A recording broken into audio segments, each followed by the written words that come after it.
Namaste everyone and welcome to yet another session. This is the last set from the groupings of Venn diagrams for the series that we are covering all the 114 sets from CAT 17 till CAT 2024.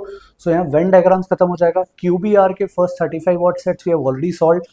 So I'm pretty sure that you have gone through all that. So CAT 2024 slot 1, which means just last year we had a set in slot 1 based on Venn diagrams. Let's quickly apply our field framework to decide whether that should have been picked.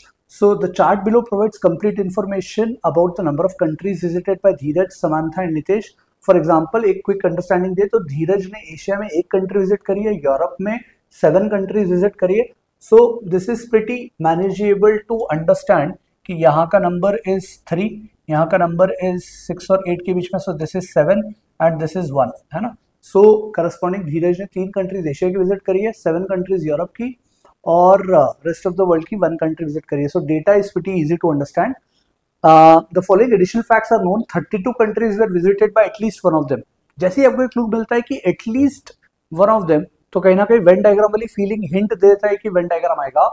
USA is the only country that was visited bye all 3 of them. तो rest of the world में all 3 का visit एक ही जगह है. यहां से हमें एक और इंटरेस्टिंग क्लू मिल रहा है स्ट्रक्चर के लिए कि आप रेस्ट ऑफ द वर्ल्ड के लिए एक अलग 3 सेट का वेन डायग्राम बनाओ. किसके लिए? जो भी 3 लोग हैं, Dheeraj, Samantha and Nitesh. So rest of the world के लिए 3 का इंटरसेक्शन का एक अलग Venn diagram. Then similarly Europe के लिए अलग, एशिया के अलग. Are we familiar with this kind of set? तो जैसे ही सेट पढ़ा है वेन डायग्राम्स की फीलिंग तो आई गई है. In terms of ambiguity of clues quickly check कर लेते हैं. France is the only country outside Asia, half the countries. So ऐसा कुछ भी नया नहीं है. In terms of understanding, ambiguity is in our favor. Time consumption, honestly, I don't know. 5 छोटे-छोटे clues हैं.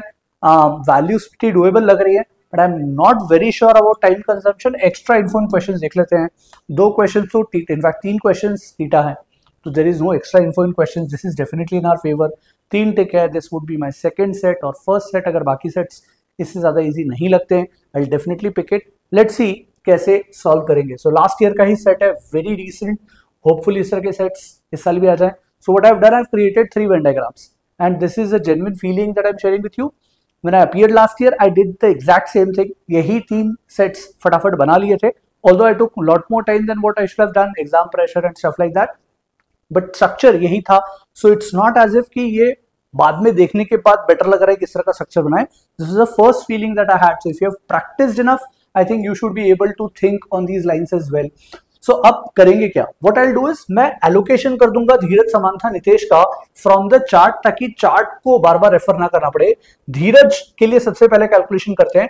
सो अलग अलग कलर्स इसी के लिए हैं. सो हमने पहले ही देख लिया था कि ये वैल्यू 3 है, ये 7 है और ये 1 है. सो मैं धीरज के लिए 3, 7 और 1 ये एलोकेशन तो कर दूं पहले कि यूरोप में धीरज ने 7 कंट्रीज विजिट करी, तो धीरज ने 7 कंट्रीज विजिट करी है. आई होप ये क्लियर है. समंथा के लिए ब्लू बार तो है ही नहीं, there is no blue bar here for Samantha, वो तो मिसिंग है. तो देयरफॉर यूरोप में एशिया में जो समंथा का वैल्यू आएगा वो 0 आ जाएगा. यूरोप के लिए the corresponding value is 9 and the corresponding value for rest of the world is 4. So Samantha के लिए this block will be equal to 4. Nitesh के लिए वेरी क्विकली आ जाते हैं. तो दिस वैल्यू इज 1. नितेश के लिए this value is 1. For Europe the corresponding value for Nitesh is 6 and for Nitesh corresponding value is 12 for rest of the world. So हमने individual, अब हमें इस पर्टिकुलर लाइन बारग्राफ को देखने की जरूरत नहीं है. We can just completely ignore this bargraph and quickly understand कि अच्छा किसी एक पर्टिकुलर इंटरसेक्शन में एस पूरी वैल्यू ही 0 है, तो मैं डायरेक्टली फिल कर सकता हूं कि ये सारे ब्लॉक्स ही 0 हो जाएंगे क्योंकि टोटली 0 करना है. अब ये 1 आना है तो 1 इन दोनों में से कहीं एक जगह आ सकता है. यहाँ 9, 7, 6 वैल्यूज हैं, यहाँ 1, 4, 12 है, तो अभी कुछ नहीं बोल सकते. 32 countries were visited by at least one of them. तो इस क्लू का क्या मतलब कि हम यहाँ की जो सारे ब्लॉक्स की वैल्यूज हैं इन सबका ग्रैंड टोटल करेंगे. Asia, Europe, rest of the world, इन सबका इंडिविजुअल वैल्यूज का ग्रैंड टोटल करेंगे. तो that grand total is 32. USA is the only country that was visited by all 3 of them. So rest of the world में USA is the only country that was visited. When you say USA is the only country that was visited by all 3 of them, तो can I say all 3 में बाकी जगह तो 0 आना ही पड़ेगा क्योंकि USA अकेली country. And they are not saying कि rest of the world में वो अकेली कंट्री. एक कंट्री तो है ही, पर बाकी जगह भी if it is the only country that was visited bye all three of them, they have not visited any other country, which means Europe के अंदर भी ऑल थ्री का नंबर 0, एशिया के अंदर भी ऑल थ्री का नंबर 0। सेम क्लू का type next में है। अच्छा, बाय द वे ये 1 आ गया तो यू कैन डायरेक्टली फिल बची हुई वैल्यूज 0 बिकॉज़ धीरज का काउंट 1 है। आगे चलते हैं, China in Asia. China in Asia is the only country that was visited by Dheeraj and Nitesh but not by Samantha. Not by Samantha मतलब ये वैल्यू 1 आ गई, अगर ये वैल्यू 1 आ गई तो ये 2 हो जाएगा, ये 1 आ गया तो बचा हुआ 0, तो एशिया का तो पूरा सॉल्व हो गया। थर्ड क्लू भी डन, सेकंड क्लू भी done. France in Europe. France in Europe is the only country outside Asia which was visited by both Dheeraj and Samantha but not by Nitesh. When they say only country मतलब एक ऐसी country है तो यहाँ का number 1 आएगा और बाकी जगह 0 हो जाएगा। Dheeraj and Samantha but not by Nitesh, तो ये हमने फिल कर लिया। So fourth clue is done. ठीक है, और कुछ वैल्यूज जो हम यहाँ से निकाल सकते हैं। सो बचे हुए वैल्यूज और कुछ हमें नहीं पता। अब they are saying half of the countries visited by both Samantha and Nitesh. Remember Samantha and Nitesh, यहाँ का पार्ट तो समांथा एंड नितेश का 0, so they are saying half of the countries visited by both Samantha and Nitesh, मतलब ये दोनों blocks आएंगे और यहाँ भी समांथा एंड नितेश ये दोनों ब्लॉक्स आएंगे, इसका हाफ आर इन यूरोप। तो let's allocate certain variable. Suppose यहाँ वेरिएबल हमने दे दिया a, यहाँ वेरिएबल हमने दे दिया b, तो कैन आई से total countries visited bye Samantha and Nitesh will be a plus b plus 1। a plus b plus 1 का हाफ जो है वो यूरोप में है। यूरोप में कितने हैं? a, तो क्रॉस मल्टीप्लाई कर दें directly 2a minus a, b की value b plus 1 is equal to a। Can I directly right it from here? 2a होगा, 2a में से a माइनस कर दिया तो b plus 1 की value is equal to a। So that is one clue that we have got. Anything else that we can think कि हम कौन कौन सी वैल्यू सोच सकते हैं? अच्छा, ये वाला ब्लॉक जैसे हमने यहाँ 1 कर लिया था, ये 1 क्यों करा था? Because they said China is the only country that was visited by Dheeraj and Nitesh. If China is the only country that was visited by Dheeraj and Nitesh but not by Samantha, अगर ये ओनली कंट्री है तो यहाँ के ब्लॉक की value कितनी हो जाएगी? 0।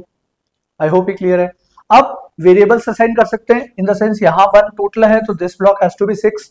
इफ दिस इज a तो 8 माइनस a इस ब्लॉक की वैल्यू हो जाएगी ताकि 9 टोटल ग्रैंड टोटल बन जाए। यहाँ का टोटल 6 है, a आ चुका है so this will be 6 minus a। यहाँ पर वैल्यूज टोटल 4 करना है, समांथा का काउंट 1 हो चुका है so will say 3 minus b। Corresponding यहाँ का टोटल 12 करना है तो this value will be 11 minus b। Now what clue is left? This 32 grand total करना। तो यहाँ का टोटल सारी इंडिविजुअल वैल्यूज 2 plus 1 बाकी सारे 0। सो एशिया के लिए तो दिस इज 3 प्लस। यूरोप के लिए या तो मैनुअल सारा काउंट करो या इजी तरीका ये हो सकता है कि सबसे बड़ा सेट कौन सा है? 9 का। तो मतलब ये 4 बॉक्सेस का टोटल तो 9 पता है, 9 और 6 15, 15 और 6 21 माइनस a। तो this is the block for Europe 21 minus a। Last वाला part is for rest of the world. Again I follow the same thing. सबसे बड़ा सर्कल इज 12, इस 12 के साथ 12 और 3 15, 15 माइनस b ग्रैंड टोटल आ जाएगा रेस्ट ऑफ द वर्ल्ड के लिए। तो 15 माइनस b इन सब का ग्रैंड टोटल इज 32। फटाफट ऐड करें, 15 एंड 21 36 प्लस 3 39, 39 माइनस 32 7। a और b उधर चले गए तो will get 7 is equal to a plus b। तो आपको a और b का टोटल 7 दिया है और a की वैल्यू b प्लस 1 है। मेंटली पुट करके कैलकुलेट कर लेते हैं। b plus 1 plus b will be 2b plus 1 is equal to 7। 2b plus 1 7 है मतलब 2b 6 है तो b की वैल्यू कितनी आ गई? 3। तो करस्पॉन्डिंग सारी वैल्यूज हमारी निकल जाएंगी। b की वैल्यू 3 है तो करस्पॉन्डिंग a की वैल्यू 4 है, विच मींस यहाँ पर a जो ब्लॉक है वो 4 है। 6 माइनस 4 ये वाली वैल्यू 2 हो जाएगी। 8 माइनस 4 विल गेट 4। b की value is 3, so 3 minus 3 this will become 0। 11 minus 3 this will become 8। So final set of values are for your perusal. This is the final data that is available. अब एक एक करके questions कर लेते हैं। How many countries in Asia were visited by at least one of them? किसी ना किसी ने तो विजिट करा है तो इसका नंबर आ जाएगा 3।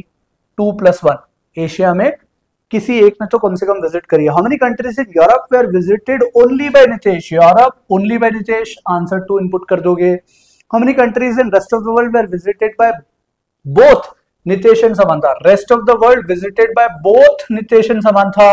रिमेंबर ऑल 3 वाला रीजन में इंक्लूड करोगे। नितेश एंड समांथा का सर्कल विल बी दिस, तो answer will be 4। And how many countries in Europe were visited by exactly 1? Europe में विजिटेड बाय एग्जैक्टली 1। एग्जैक्टली 1 में 6 आएगा, 4 आएगा, 2 आएगा, 6 और 4 10 और 2 कितना आ जाएगा? 12। Correct answer choice A. So this completes our discussion for this particular set from CAT 2024 slot 1. Now understand that this completes our discussion for all the sets that are related to Venn diagrams. Most probably we are going to start the sets which are based on pure graphs and charts. तो graphs और charts के basis पे अब उसमें quad based reasoning का concept use हो सकता है कुछ केसेस में मिसलेनियस डेटा को इंटरप्रेट करने का कॉन्सेप्ट यूज हो सकता है. तो every set might sound very different, although the sets will have heavy bias towards some kind of graph or data.